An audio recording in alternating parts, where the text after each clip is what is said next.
morning. Steve Reed in Chicago with the morning grain comments. Well, happy Wednesday, everybody.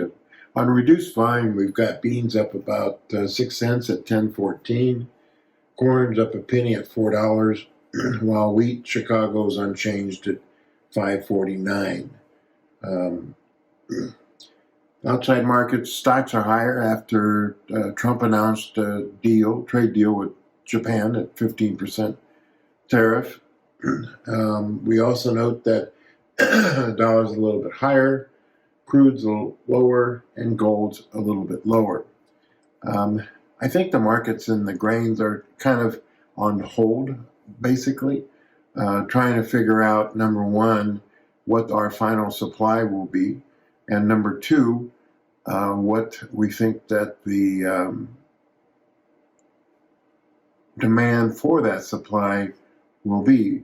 Yesterday, the U.S. Treasury Secretary announced that he will meet with Chinese counterparts in Switzerland to try to kind of open up negotiations for a possible trade deal.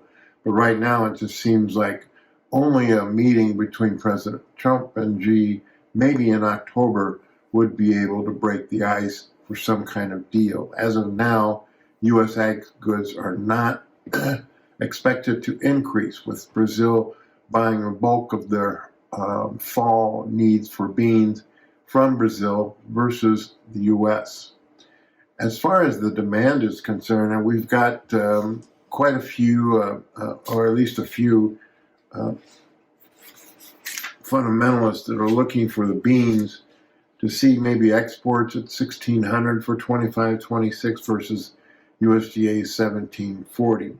That would increase the carryout closer to 500 million bushels versus the government's 310. In corn, kind of the same thing. You're going to see a little bit increase in the feed and residual.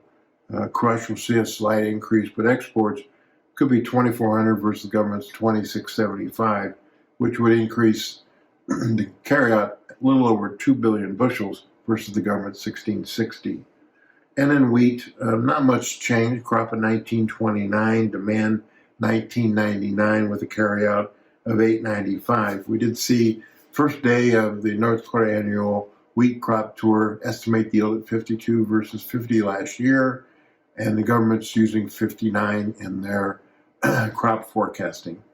So I think in general, we need time to pass and get closer to the U.S. harvest, get through some of the weather patterns in August, find out what the final crop number is, what demand is for that, if the carryouts increase or not, and then prices probably will go lower, led by soybeans and then corn and wheat, a small follower.